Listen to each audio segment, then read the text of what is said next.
The wind was sharp that morning, carrying with it the smell of wood smoke from chimneys and the faint, distant sound of a church bell.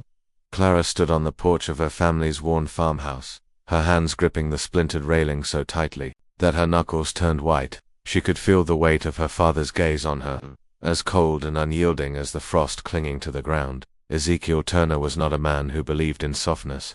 To him, life was a matter of rules, discipline, and obedience, and when those rules were broken, punishment came swift and merciless. Clara had broken one of his most sacred rules, one that, in his mind, could never be forgiven. At 18 years old, she was unmarried and pregnant. It had taken him only a moment to piece it together, and when he did, there had been no shouting, no raised voice, only a dangerous, simmering silence that was far worse. She could still see the way he had set down his coffee cup that morning, his jaw tightening as though clamping shut every ounce of restraint.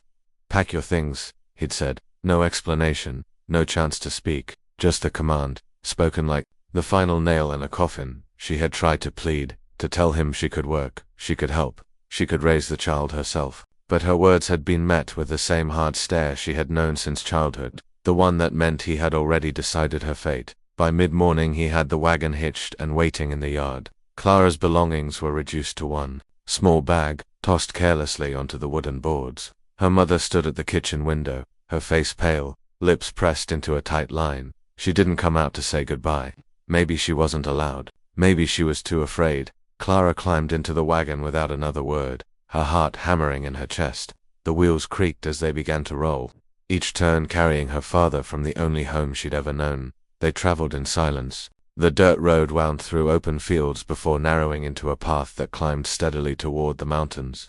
The familiar landscape of the valley began to disappear, replaced by towering pine trees and steep rocky cliffs. The air grew colder with every mile, the sun slipping behind a curtain of heavy gray clouds. That was hours before her father spoke again. "You're going to Jonas Hale." She turned to look at him, confused. She had heard the name before. Whispers in town spoke of a man who lived high in the mountains, away from people, away from law. A man who rarely came down except to trade for supplies. No one really knew why he lived alone, and no one seemed eager to find out. Her voice was small, almost swallowed by the wind. "Why?" Her father didn't look at her. "Because I said so." The rest of the journey was a blur of cold air, and the creak of wagon wheels when they finally broke through a dense stand of trees. She saw Ita's small log cabin crouched at the edge of a clearing, smoke curling from its chimney. Beyond it, the land stretched into wild hills and valleys, untouched and endless.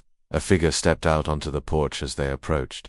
Jonas Hale was taller than she expected, broad-shouldered with a thick beard and hair darkened by years of sun and weather. He wore a heavy leather coat and boots caked with snow. His eye sharp watchful met hers for only a moment before turning to her father. Ezekiel didn't bother with greetings. He climbed down from the wagon, motioning for Clara to follow. She stepped into the snow, the cold biting through her. "Shoes, this is her," Ezekiel said flatly. "She's yours now. Do as you wish." Jonas said nothing, only gave a single, slow nod. Her father turned back to the wagon, climbing onto the seat without so much as a backward glance. Clara's breath caught in her throat as the wheels began to turn again, the sound fading into the stillness of the mountains until it was gone completely. And just like that, she was alone. The stranger on the porch studied her for a long moment, before opening the cabin door and stepping inside. With nothing else to do, Clara followed, clutching her small bag like a lifeline. The air inside was warm, scented faintly of pine and smoke, but the weight in her chest only grew heavier.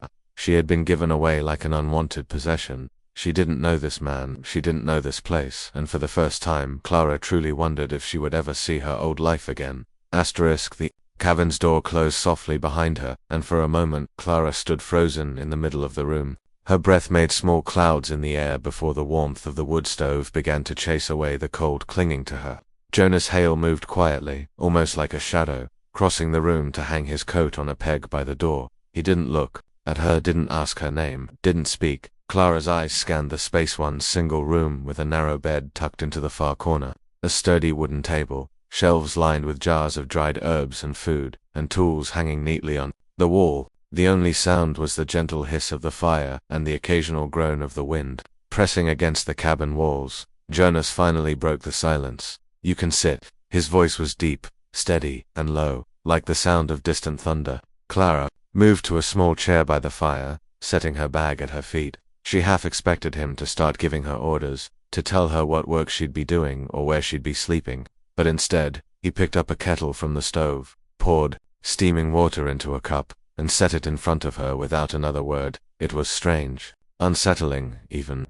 The man she'd been told was a dangerous recluse didn't seem eager to harm her, but he also didn't seem eager to welcome her. Outside, the wind began to pick up, rattling the small windows. Jonas glanced toward the sound, then moved to the woodpile in the corner, stacking more logs by the stove. Clara noticed how his movements were deliberate, his hands calloused but steady. Every action seemed practiced, as though he'd been living this life for years. After a while, he pulled on his coat again and opened the door. Cold air rushed in, making the fire flicker. He looked at her for the first time since she'd arrived. "Stay inside, keep the fire fed," he said. Before stepping out into the falling snow, Clara moved to the window and watched him. He walked to a small shed, returning with an armful of wood, his boots crunching in the snow. He didn't stop, didn't linger, just kept moving back and forth, bringing in more supplies as the daylight began to fade. She wondered if this was how he spent most of his days, silent, working, with no one to talk to. When he returned for the last time, the light outside had turned gray and dim. Jonas shut the door and latched it, then set about making a simple dinner: thick slices of bread, smoked meat, and boiled potatoes. He placed a plate in front of her without asking if she was hungry.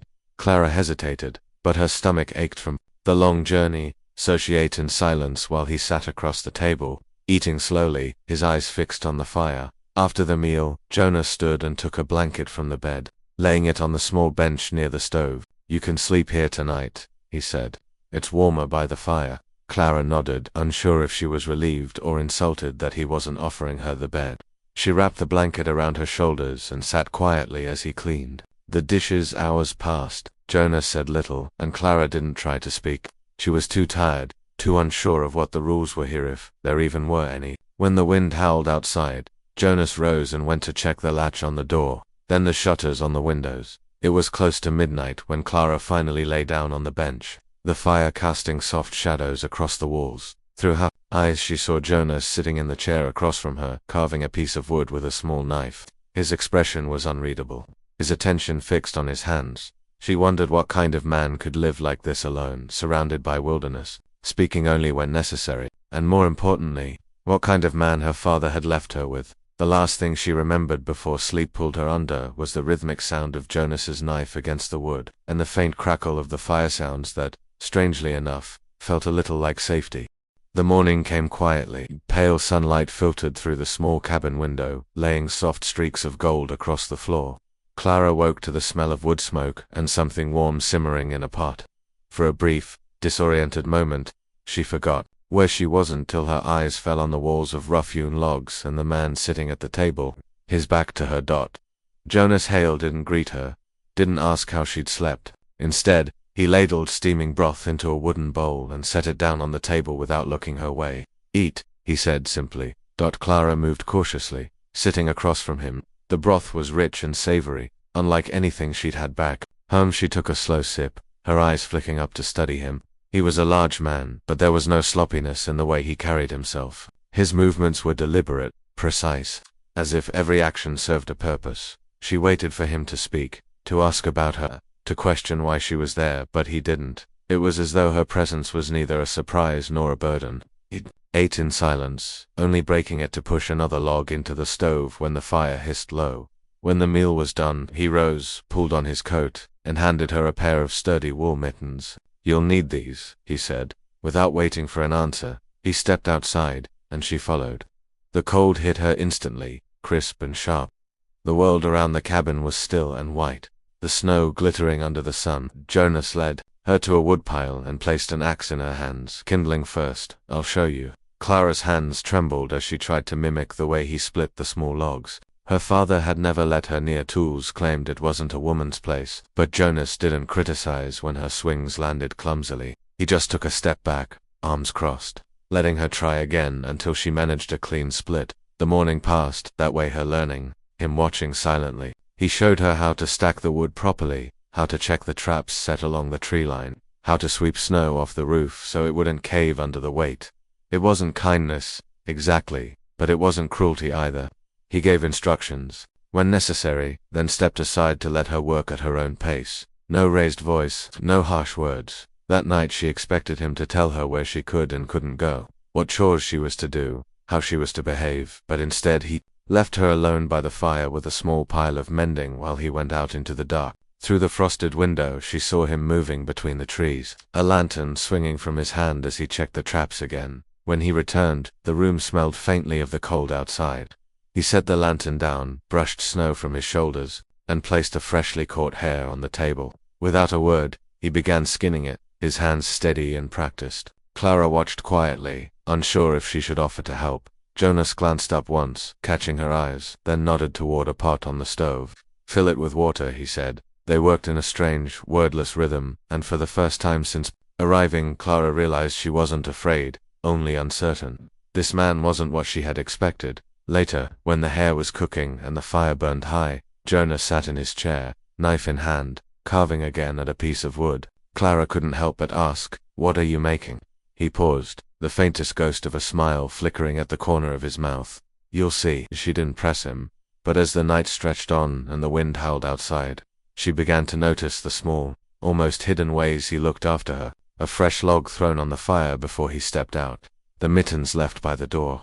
The blanket folded neatly on the bench. Her father had sent her here expecting her to be broken, to be punished. But Jonas Hale was not the kind of man to break someone simply because he could, and Clara found herself wondering why. The days began to take on a quiet rhythm, one that was strange at first, but slowly started to feel like something Clara could breathe inside of. Morning always began the same, the soft crackle of the fire, the smell of coffee, and Jonas moving around the cabin with the steady precision of a man who had long since learned the value of routine. Clara quickly realized that life in the mountains didn't allow for idleness. There was no one to fetch water but yourself, no one to split wood or carry it inside when the fire burned low, no one to prepare meals or repair tools. Every task had weight, because every task meant survival. Jonas didn't keep her inside. He took her with him, teaching her the small things first: how to spot animal tracks in the snow, how to tell if a frozen stream was safe to cross, how to listen for the groan of shifting ice underfoot.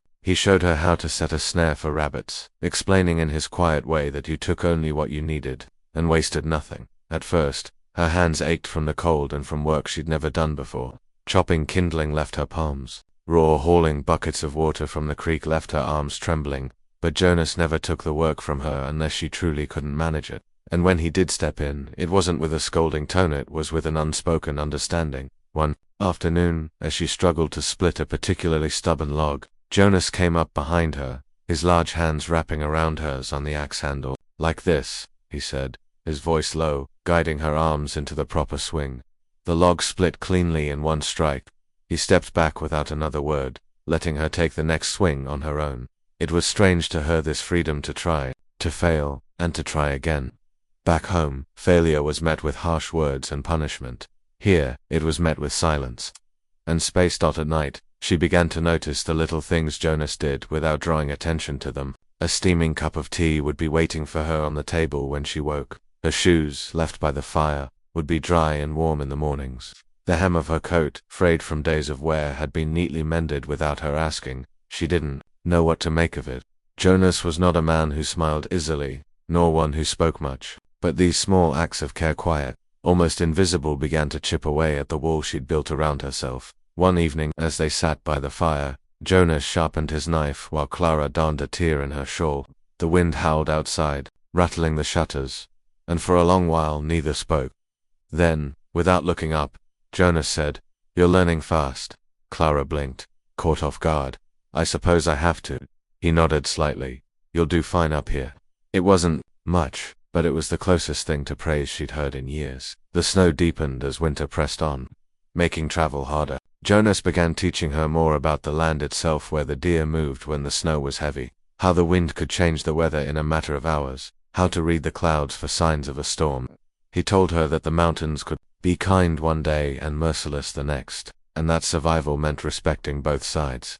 Clara listened carefully. She found herself wanting to remember his words, not just because they might keep her alive, but because she respected the way he carried them. That night, as she lay under the heavy blanket on the bench by the fire, she thought about the life She had been forced into. Her father had sent her here expecting hardship, loneliness, and perhaps even cruelty.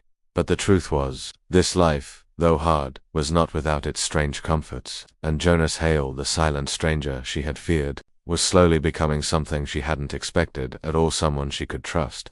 The storm rolled in without warning. By mid-afternoon, the sky had turned the color of pewter, heavy clouds pressing low over the mountains. The wind began to howl through the trees, carrying with it stinging needles of snow that bit at the skin. Jonas moved quickly, securing the shutters and stacking more wood by the stove, his movements sharper than usual.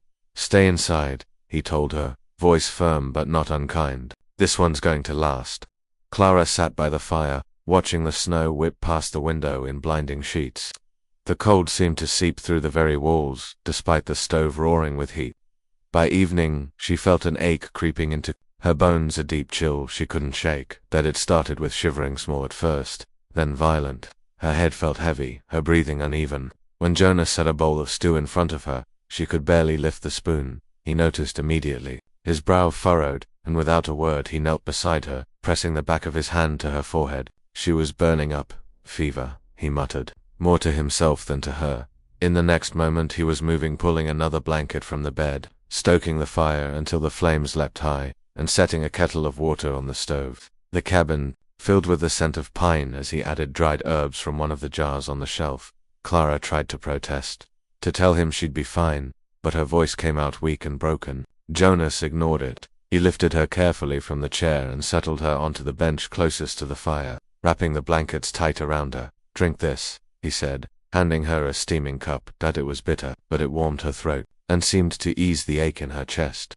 Jonas stayed close, kneeling beside her with one hand braced on the bench as if ready to steady her if she faltered. Hours passed like that. The storm raged outside, rattling the door and hurling snow against the windows, but inside, Jonas kept a constant watch. Every so often he would dampen a cloth in cool water and press it gently to her forehead, his touch surprisingly careful for such a rough man. When her fever spiked in the middle of the night, she woke to find him still there, sitting in the chair beside her, his eyes heavy with exhaustion. He wasn't sleeping, just watching, the knife and carving wood forgotten on the table.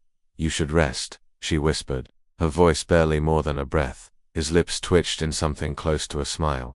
"Rest later. You need me awake." She closed her eyes again, the warmth of the fire and the sound of his steady breathing easing her back into sleep. Somewhere in the haze of fever, she felt the weight of another blanket being tucked around her shoulders. The faint brush of his knuckles as he made sure it was snugged up by dawn. The worst of it had passed. The storm outside had softened, the wind no longer howling but sighing through the trees. Clara's fever broke, leaving her weak but clear-headed. She found Jonas sitting at the table, his elbows resting on his knees, head bowed like a man who'd spent the night holding himself together. When he looked up, there was relief in his eyes, relief he didn't try to hide. "How do you feel?" he asked. "Better," she said softly. "Thanks to you." He shrugged, but there was a quiet satisfaction in the gesture. "You'd have done the same." Clara wasn't so sure. Back home, sickness had been something you endured alone, unless it was bad enough to draw the attention of the doctor. No one had ever sat beside her through the night, tending to her, making sure she stayed warm, making sure she drank enough. That morning Jonas made her a breakfast of eggs and bread, setting the plate down with a simple "eat." It wasn't the words that mattered, it was the way he lingered nearby, as if making sure she would. Something had shifted between them during the storm. The silent stranger who had taken her in because of her father's cruelty had shown her a kind of care she had never known before, and for the first time since arriving in the mountains, Clara wasn't just surviving, she was starting to feel safe. The days that followed were like nothing Anna had ever experienced. The mountains' winter was beginning to ease, though the air still held a bite in the mornings. Snowmelt trickled down the slopes, feeding streams that sang softly as they wound through the trees. Life had a rhythm here, quiet, steady, unhurried, and for the first time in months, Anna found herself breathing without fear. Jack never once raised his voice, never looked at her with the disgust or anger she had grown used to in her father's home. If anything, his presence felt solid, like the mountains themselves. He spoke little, but when he did, his words were careful, as though he weighed them before letting them go. Each morning she would wake to the smell of wood smoke and fresh bread. Jack had taught her to grind grains into flour and showed her how to make the simplest meals from what the land provided. In the afternoons, they would tend to the animals, goats, chickens, and a single old mule named Clyde. She'd never worked this hard before, yet there was a strange satisfaction in the sore muscles and dirt on her hands. One afternoon, while they were stacking wood for the coming months, Anna tripped on a loose log and fell hard on her side. Her old fear flared instantly. She braced herself for a sharp word or worse. But Jack was at her side in an instant. Crouching down. "You hurt?" he asked, his voice low, steady. She shook her head, but tears stung her eyes, not from pain, but from the unfamiliar feeling of someone caring enough to ask. That night, by the fire, she caught him watching her, not in a way that made her shrink back, but in a way that made her feel seen, truly seen. There was no hunger in his gaze, no judgment, only a quiet curiosity, as if he was still trying to piece together who she really was. Sometimes, in the evenings, he would tell her stories. They were never long, just small moments from his past, of the first cabin he ever built, of a bear he once chased away with nothing but a lantern, of the way the stars looked from the top of the ridge after a fresh snowfall. He spoke as though he belonged to this land, as much a part of it as the pines and rivers. And slowly, Anna began to realize that maybe, just maybe, she could belong here too. Still, there were nights when the old memories came back to her. The sound of her father's voice, the cold glare in his eyes, the shame he had poured into her like poison. On those nights, she would step outside to breathe in the cold mountain air, letting it wash the heaviness away. More than once, she found Jack sitting on the porch, quietly whittling or staring out at the trees. He never asked her why she was there. He just made room for her to sit beside him. It was during one of those nights that something shifted. They sat together in silence, the moon casting silver light over the snow-dusted pines. Anna's hands were wrapped around a mug of tea, the steam warming her face. Jack leaned back in his chair, his eyes fixed on the dark horizon. And then, without looking at her, he said, "You don't have to be afraid here. Not of me. Not of anything." Her breath caught. She wanted to tell him she wasn't afraid, but that would be a lie. Fear had been her shadow for so long, it was hard to imagine life without it. But in that moment, with his words hanging in the cool night air, she realized something. He meant it. Every word. When they went inside, she noticed he had repaired the small wooden cradle that had been sitting in the corner of the cabin since she arrived. She hadn't asked him to, she hadn't even spoken about it. But he had done it anyway, sanding the wood smooth and adding a soft blanket inside. That night, Anna lay awake long after Jack had gone to bed. She traced the patterns in the firelight and thought about the strange, steady man she had been given to. A man who, by all accounts, should have treated her as nothing more than a burden. Instead, he treated her like she mattered. And in the quiet, she began to wonder if maybe her father's punishment had led her somewhere she was meant to be all along. Winter began to tighten its grip on the mountains, turning the rivers into sheets of glass and covering the earth in a heavy white quilt. The snow muffled every sound except the crunch of boots and the crackle of the fire inside James's cabin. Emily was no longer the timid, fragile girl who had arrived months ago, shivering in fear and shame. She moved about the cabin with quiet confidence now, tending to the fire, sewing repairs into their worn clothes, and stepping outside to gather wood without complaint. Still, inside her there was a storm she hadn't shared, not fully. Memory of her father's cold words and the pain of being cast aside still clung to her. But each day with James chipped away at the belief that she was worthless.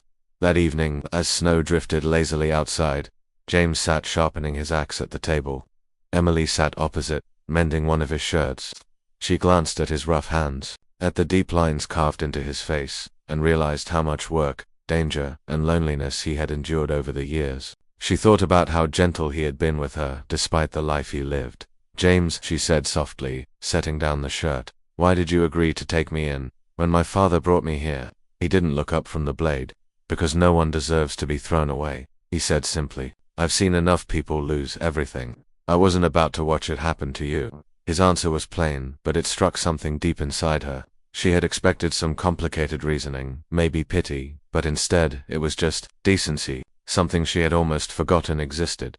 The days grew colder, and one morning, while James was out checking his traps, Emily decided to surprise him. She bundled herself in layers and trudged through the snow to gather fresh water from the streamer, task she had never attempted alone. The wind stung her cheeks, and the snow crunched underfoot as she made her way. It was harder than she thought. By the time she returned, her arms ached, but she felt a small flicker of pride. When James came back and saw the water barrel filled, he raised an eyebrow.